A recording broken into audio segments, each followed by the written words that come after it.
कुछ कहानियां होती हैं जो डर से शुरू होती हैं, लेकिन उनका अंत प्यार पर होता है। और ये नेपाल की एक ऐसी ही सच्ची घटना है।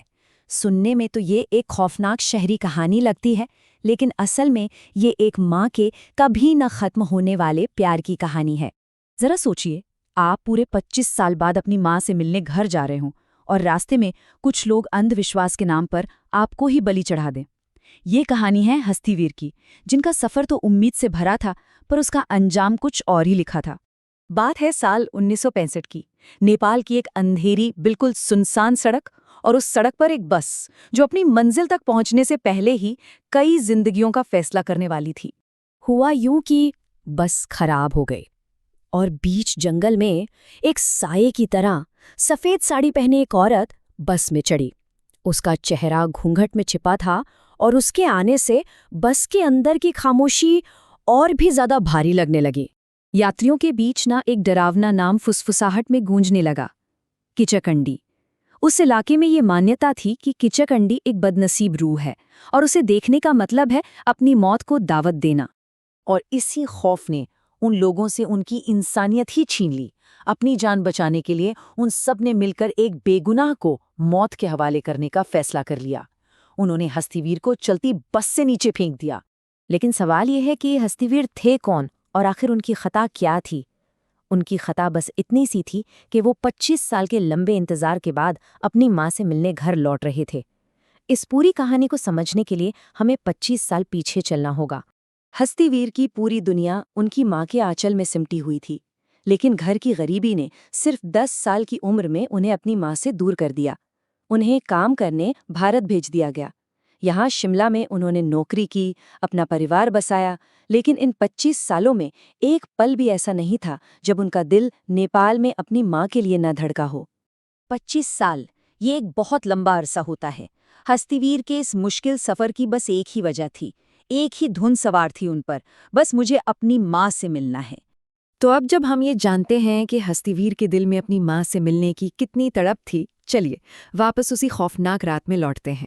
बस थोड़ी दूर जाकर फिर रुक गई, लेकिन इस बार वो औरत गायब थी। हस्तीवीर ही थे जिन्होंने सबसे पहले ये पूछा कि अरे, वो सफ़ेद साड़ी वाली सवारी कहाँ गई? और बस इसी एक सवाल ने बस में जैसे हंगामा खड़ा कर दिया। लोगों के चेहरे पर खौफ था कि हस्तीवीर ने किचकंडी को देख लिया है। उस अंधविश्वास के मुताबिक किचकंडी जिसे दिख जाए वो तो मरता ही है, अपने साथ दूसरों को भी ले मरता है। बस में बैठे लोगों को लगा कि हस्तीवीर की वजह से उन सब पर अब मौत का साया मंडरा रहा है, और इस डर ने उन्हें एक भयानक फैसला लेने पर मजबूर कर दिया कि अगर जिंदा रहना है तो हस्तीवीर को मरना होगा। एक पल में वो एक साथ सफर कर रहे यात्री से एक बदनसीबी की वजह बन गए, और उन लोगों ने अपनी जान बचाने के लिए हस्तीवीर को उस तेज रफ्तार बस से अंधेरे में धकेल दिया। वो बुरी तरह चोटिल थे, अकेले थे, पर दिल में माँ से मिलने की उम्मीद अब भी जिंदा थी। हस्तीवीर घंटों पैदल चलते रहे और आखिरकार 25 साल बाद उन्होंने अपने घर का दरवाज़ा खटखटाया। लेकिन 25 साल का उनका सपना एक पल में चकनाचूर हो गया। घर पर पिता तो मिले, पर माँ नहीं।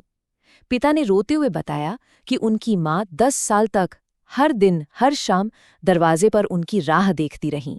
देखते देखते उनकी आंखें पथरा गईं और फिर एक दिन वो इसी उम्मीद के साथ इस दुनिया से चली गईं। हस्तीवीर अपनी माँ को हमेशा के लिए खो देने के गम में डूबे ही थे कि तभी रेडियो पर एक खबर ने उस रात के खौफ को फिर से जिंदा कर दिया। रेडियो पर एक बस हादसे की खबर आ रही थी और बताया जा रहा था कि उस हादसे में जिंदा बचे लोगों की संख्या थी 0।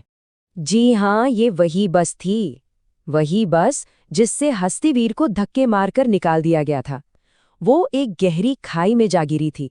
मतलब जिन लोगों ने हस्तीवीर को मौत के मुंह में फेंका था, वो खुद मौत से नहीं बच पाए। एक के बाद एक 2 सदमों से हस्तीवीर का परिवार पूरी तरह टूट चुका था।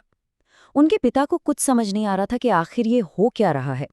उनका बेटा उन लोगों के हाथों मरने से कैसे बच गया जो खुद ही मर गए? इस पहेली का जवाब पाने के लिए उन्होंने एक तांत्रिक को बुलाया। सवाल तो बस एक ही था, अगर उस बस में बैठे हर इंसान की किस्मत में मौत लिखी थी, तो फिर अकेले हस्तीवीर ही क्यों बच गए?